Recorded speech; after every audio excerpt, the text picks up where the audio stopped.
A strange light appeared in the woods. A man called the F.B.I., and the truth was unbelievable. Deep in the vast, silent wilderness of a remote national forest, a veteran fire lookout, a man paid to watch for smoke, saw something else entirely. For 3 nights in a row, from his lonely tower, he witnessed a strange, rhythmic, pulsing blue light appearing in a deep, uninhabited valley where there should have been only absolute darkness. It was not a campfire. It was not a lost hiker. It was a signal. When he finally hiked down to find its source, he stumbled upon a secret so vast, so high-tech, and so dangerous it would trigger a frantic chase through the forest and unravel a multi-billion-dollar international espionage conspiracy, forcing the FBI to intervene. But before we start our story, smash that like button, make sure you're subscribed, and hit that notifications bell so you won't miss any of our new, incredible stories. To understand the world of our protagonist, you must first understand the unique and lonely life of a fire lookout. For over a century, the U.S. Forest Service has employed these lonely sentinels to live and work in small cabins perched atop the highest peaks of the nation's most remote mountain ranges. Their job is one of immense importance and profound isolation. To keep a constant 360-degree watch over millions of acres of pristine wilderness, serving as the first line of defense against catastrophic wildfires. It is a job that requires a unique kind of person, someone with immense patience, a deep love of solitude, and an incredibly keen eye for spotting anything that is out of place. It was a profession that attracted writers like the famous Jack Kerouac, who spent the summer of 1956 as a lookout on Desolation Peak in Washington state. It is a life of watching, waiting, and understanding the normal rhythms of the wild. And it was this deep understanding of normal that allowed our protagonist to know with absolute certainty that what he was seeing was deeply, fundamentally wrong. But while our hero was watching the forest, other, more invisible forces were at play. In the 21st century, the most valuable commodity in the world is not gold or oil, it is data.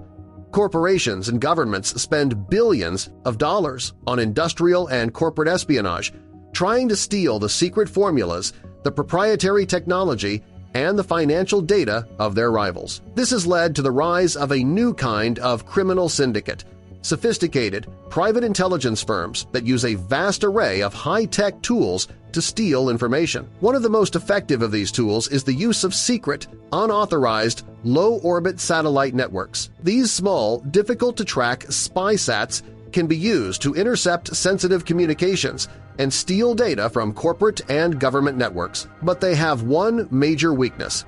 They need to be able to send their massive quantities of stolen data back down to Earth. To do this, they need a network of secret, hidden, ground-based relay stations placed in remote, unpopulated areas where they are unlikely to ever be found, places like the vast, empty wilderness of a national forest. Our story begins in the summer of 2018. Our protagonist, a man we'll call Frank, a semi-retired Forest Service veteran in his late 60s, had decided to take on one last seasonal post as a fire lookout. He was assigned to a particularly remote tower in the Pacific Northwest.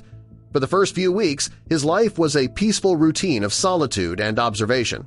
Then, one night, he saw it, deep in a valley to the north, a place he knew to be a trackless, uninhabited wilderness.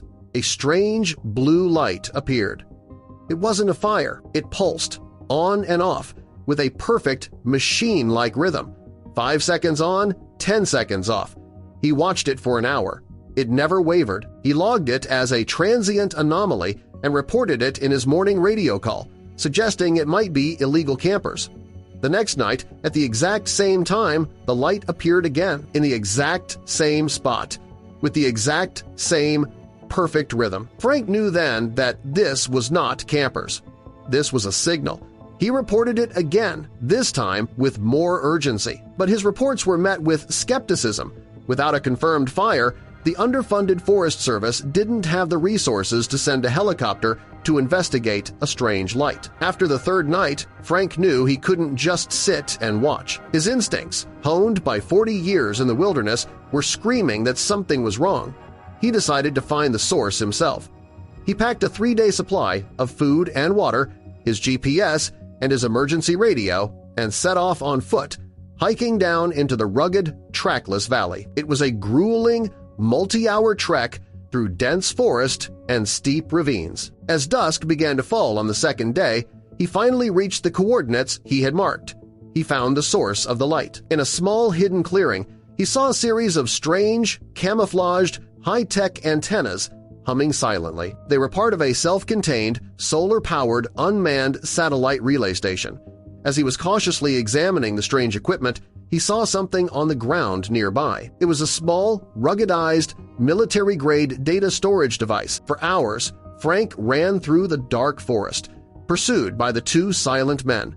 Every time he thought he had lost them, he'd catch a glimpse of their headlamps slicing through the trees, closing in. He was older, slower, but he had the forest on his side. He used gullies, ridgelines, and animal trails the way only a lifetime of backcountry experience could allow.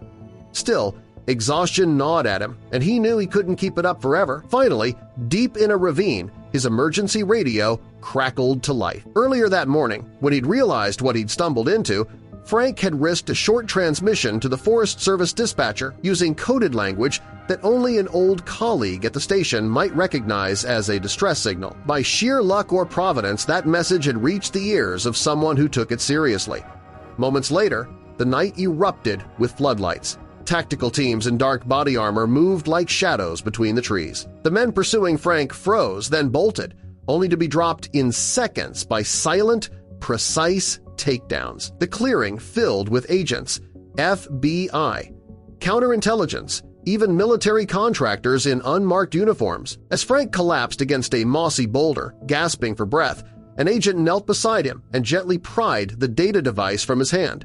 "You have no idea what you just found," the man said. "This isn't just corporate espionage. This is a live feed of stolen defense satellite codes. You've saved a lot more than a forest tonight."